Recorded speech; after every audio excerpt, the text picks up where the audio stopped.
I'm gonna go with the skills. I'm not gonna go with the power on this one. I'm gonna go with the skills. I'm gonna go with Teofimo Lopez. See? I ain't got nothing back to say for that. But Teo gonna beat him though.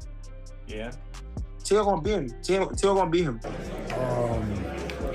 If I had to pick one, I'm going with Rolly right now. I think Shakur Stevenson fight, where's Teo's confidence? Because I think if you give me the best Teo and the best Rolly, I think you still edge Teo.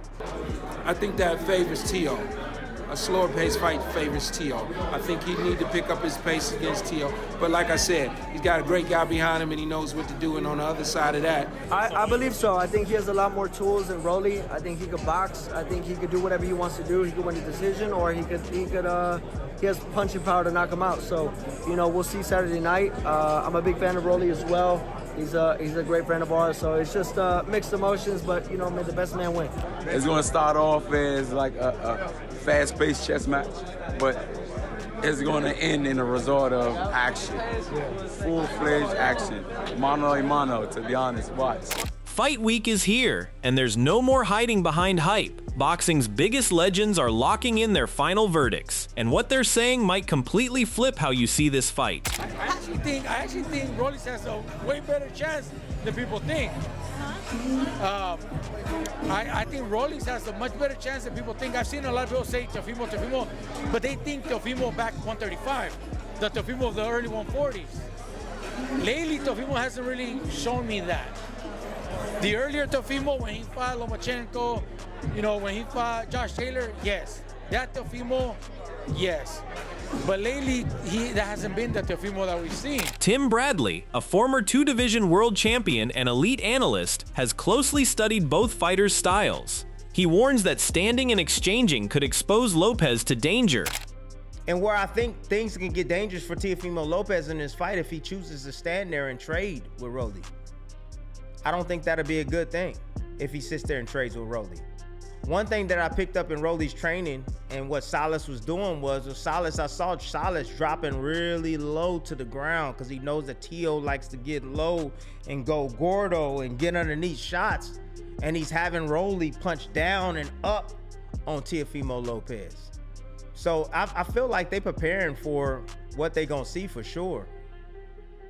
But is he gonna be able to execute that? Countering that same caution with a case for Lopez's unpredictability, Richardson Hitchens argues that Teofimo's unpredictability could make him harder to solve. Those extra tricks could force Romero to react differently than he did against Garcia. He got more tricks. Let's call it tricks. He's a little trickier than Ryan. Ryan kind of like straight up. Yeah. He kind of put quick back roll, quick twitch your finger. Move, Ryan. It's like Ryan is more like a basic boxer with a lot of athleticism. And Teo is more of a tricky boxer with a lot of athleticism. You get it? Like, Teo is different looks with Teo. Yeah. Watching Teo versus Barboza, that nigga was going silly in there. I was like, this nigga's mad slick. What the f? Shifting the spotlight firmly onto Romero's side of the equation, Malik Scott, a former heavyweight contender and experienced boxing trainer who has closely evaluated both fighters' styles and development, credits Rolly's composure, physical strength, and unorthodox style with giving him the advantage. The biggest danger is Rolly losing control, since discipline, in Scott's view, is the key to avoiding Teofimo's counters. That's very different for me because I usually go with technically sound, I usually go with skill. But I believe Rolly being composed and building off of the performance he had with Ryan Garcia and taking all the information in that Ishmael have to give him. And I can't reiterate this word composed enough because I think when he's not composed is where he gets knocked out. When he's not composed is where he gets clipped. And speaking of knockouts, I haven't seen Teo really clip nobody in a very long time. I've seen him outcraft, I've seen him outskill guys, but it's a great matchup. I'm happy the fight is happening, but the unorthodox style, the heavy-handed, the judo background, the physicalities, it has me leaning a bit towards Rolly this fight. Pushing back with a technical case for Lopez, Paulie Malignaggi, a former world champion with extensive experience against elite fighters, examines how Rolly Romero's unconventional approach could affect Teofimo Lopez. He believes Lopez's timing and athletic explosiveness could make him exceptionally difficult to contain. You know, when I look at a Teofimo Lopez fight, it's a fight where you can see Rolly being able to perform. So Lopez is a timing fighter. He's a very good timing fighter. He's on his best day, he's one of the most difficult fighters to deal with in the world. But he's coming off, when I talk about worst days, he's coming off the worst day of his career, you know, because when Teofimo loses, he underperforms and whatnot, or even when he wins sometimes, even in the fights with Sandor Martin and guys like that where he won, but he didn't look great, you know, he's still in there, he just underwhelms and underperforms. Even in the Kambosos fight, he underwhelmed a lot and he lost, but you know the fight was still close and competitive. The Shakur Stevenson fight is the one night where you can see in Teofimo Lopez's career where he just looked like he didn't belong in the ring with the guy, you know? Doubling down on that same confidence, Paulie predicts Lopez would deliver one of his strongest performances and silence the doubts surrounding him. He believes Teofimo's speed, skill, and experience could come together at the right moment, giving Lopez the chance to prove that the criticism had been premature. Who wins this fight? Bro, I'm gonna tell you this. It's a tough one to pick. It's a difficult one to pick. Teo has surprised us when we've all doubted him at his worst. When he's been at his worst, he's surprised us. I think Teo is not at an age where you're shot yet. I think Teo has another rabbit up his sleeve. Another rabbit out of the hat he can pull, another trick up his sleeve. Not that Rolly's a good fighter. Not that Rolly's a bad fighter. Rolly's a good fighter. Rolly's an awkward fighter. I think I rate Rolly more than a lot of people rate him because on Rolly's bad performances, I think he gets too much slack. Rolly can be good and he's dangerous. This is not a pick for Teofimo Lopez because I think Rolly's bad. I think this is a pick for Teofimo Lopez because I think Teo comes with his A+ game and a night where everybody's pushed back against him, everybody's doubted him, and everybody has said, you know what, this is the end of Teofimo Lopez. He wins the WBA welterweight title and becomes, is it a 3-way world champion? Returning to his earlier warning with a specific scenario, Tim predicts Lopez could punish Rolly if Romero rushes forward without protecting himself. That makes every aggressive entry a calculated risk, because Teofimo has the speed and timing to catch him while he is exposed. For Rolly, one reckless move could turn his pressure into a costly mistake and completely change the fight. You know, I could see a similar thing like that happen in this fight. Now, Teo's power, I know what y'all saying, Teo's power didn't carry at 40, I get all of that. Yeah, but the shot that you don't see can hurt you. And the heavy loaded up shot, especially for somebody that's a sharp puncher, like a Teofimo Lopez, and when your momentum coming forward, boom, double impact. It increases the force. So I could see something like that happen in this fight. Bringing a trainer's perspective into the strategic debate, Kenny Porter, a veteran trainer who has worked with elite fighters and seen how pressure can change the dynamics of a matchup, argues that Romero must force the action and make his power a major factor. Allowing Teofimo to control a slower battle could play directly into Lopez's strengths. I know Rolly changed up his fight style when he fought the kid Ryan Garcia. He changed up his fight style, and I think in this particular fight, he's gonna have to fight specific for the guy he's boxing. But he's got a great guy behind him in Salas, so I'm sure Salas will have him prepared. I really couldn't tell you how to get prepared for either guy. I would, from the outside looking in, I would say that Rolly's going to have to apply some pressure and try to land some hard shots. If he tries to maybe fight a slower pace fight like he did against Ryan. Offering a rare insider's view from camp itself, Emiliano Vargas, who had already experienced Teofimo Lopez's abilities firsthand while working with him in camp and understood the physical difference between sparring and competition, argues that Lopez's familiarity with Romero may not automatically make the matchup one-sided. The difference could come down to how each man's power translates when everything is on the line. I mean, he has the experience of being in there with Rolly so many times as a friend, as a sparring partner. I think once you put on the 8-ounce gloves, it's a little bit different. But we shall see, man. I mean, I think it's a pretty evenly matched fight. And like I said, I got love for both fighters. Weighing in with knowledge of both camps, Jeff Mayweather, who has known both fighters closely and understood the strengths each brought into the matchup, argues that Romero could pull off the upset if Lopez fails to produce his best version. The former champion's assessment puts Lopez's inconsistency directly under the spotlight while highlighting Romero's power and unlikely rise. Rolly has a chance if the Teofimo that I know don't show up. Rolly is a big puncher, and I mean he's come so far, and I mean in his career without having no kind of amateur background or not a strong amateur background, and I know them both real well, and so I guess the best thing for me to say is best man win. Adding a note of real uncertainty to that same prediction, Jeff believes the outcome would be much easier to call if Lopez can reproduce his best version. However, the move to a higher weight introduces new variables, particularly against a puncher as dangerous as Romero. The real question is whether Teofimo can maintain his speed, sharpness, and physical effectiveness while facing Rolly's pressure and power. It's tough. I mean, if the Teo that shows up that fought Lomachenko, it would be an easy pick. But he's going up in weight, and he's a little inconsistent, you know, with his fighting. Sometimes he looks great, then sometimes he looks like, is this the same guy? You know. Shifting the conversation toward how competitive this fight has become, the analyst credits Romero's recent improvements with turning what once looked like a one-sided matchup into a much more balanced contest. Rolly's added composure and discipline could allow him to stay patient, avoid unnecessary mistakes, and capitalize when Teofimo becomes vulnerable. That development gives Romero more chances to exploit Lopez's weaknesses and make his power count when the right opening appears. So I think Rolly has a much better chance than people think. Rolly is showing up every single fight. Again, even when he fought Ryan, he improved and he showed us discipline. He didn't go all out on the attack just to try to brawl like he used to. He was disciplined to box most of the night. Even though he dropped Ryan, he was able to box and keep a very good composure. So that has improved.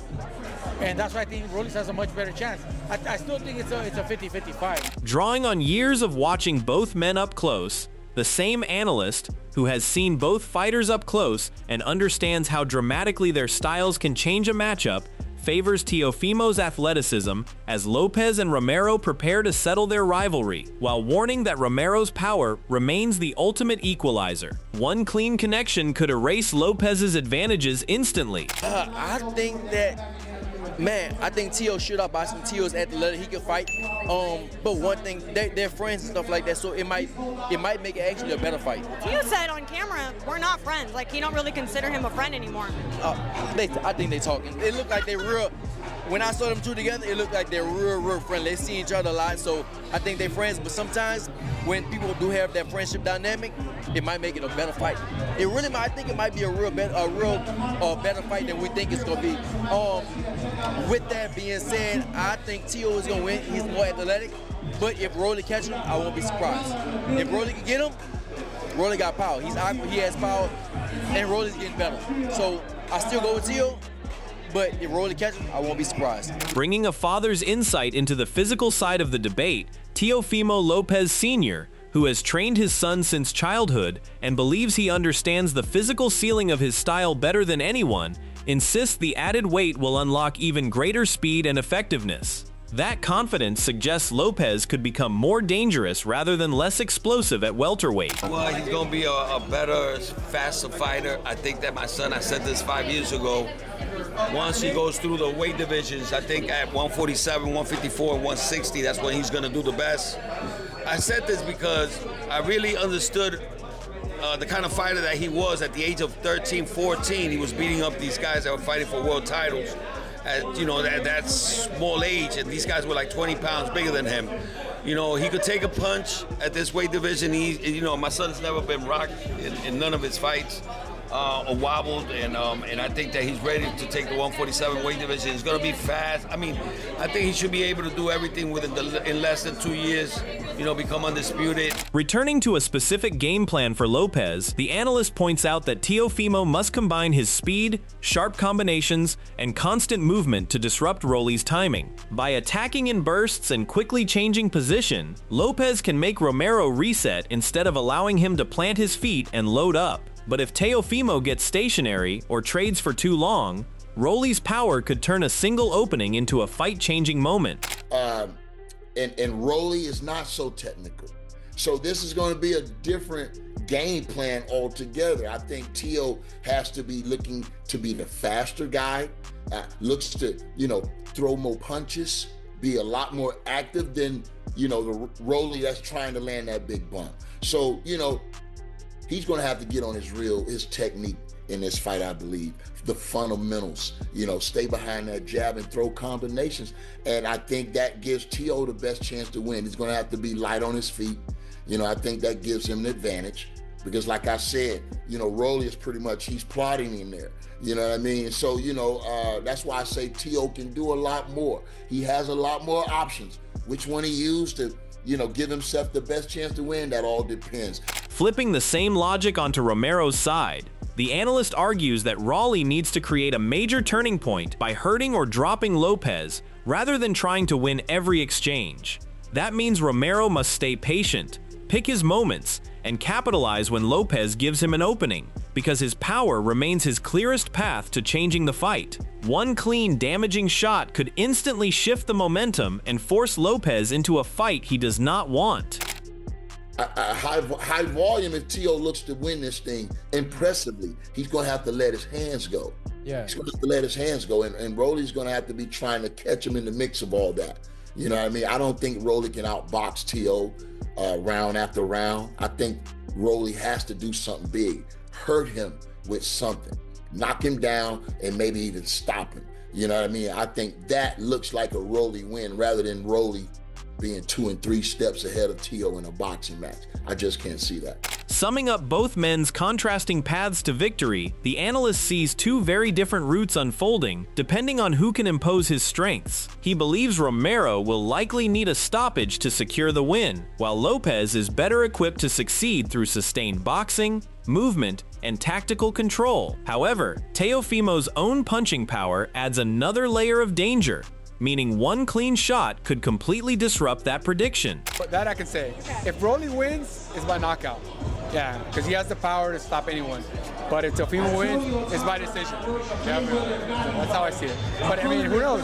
Teo still has the power, so he could also win by knockout. It's hard to say. Bringing elite first-hand experience into the final stretch, Gary Antoine Russell, who has competed at the highest levels and understands the technical demands of elite boxing, argues that Romero's intelligence, timing, and power could create serious problems for Lopez. Russell sees Rolly as dangerous not only because of his physical strength, but also because he can recognize openings and punish opponents when they become careless. One mistake could allow Rolly to turn his physical advantages into a fight-ending moment. A lot of people underestimate his IQ in the ring, and he got ample hand speed.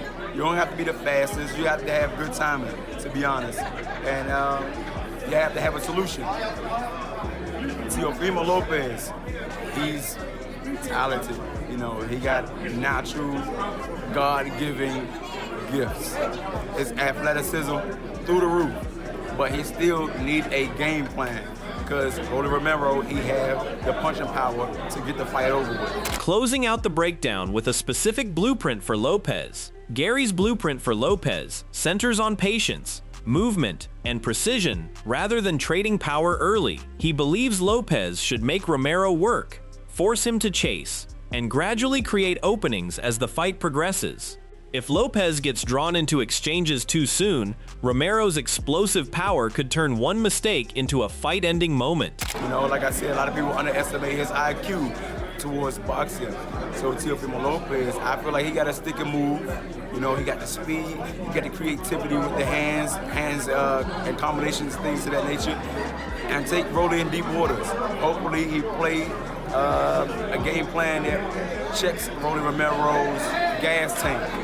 Take him in deep waters, touch downstairs, touch upstairs, stick and move, 7th round. I feel like he's gonna catch him with something clean because between the two, Teofimo Lopez, he's more of a precision puncher. Skill and speed against power and unpredictability. Do the legends finally agree on who wins this one? Or does Rolly versus Teofimo remain boxing's most impossible fight to call? Drop your prediction in the comments and stay tuned until next time.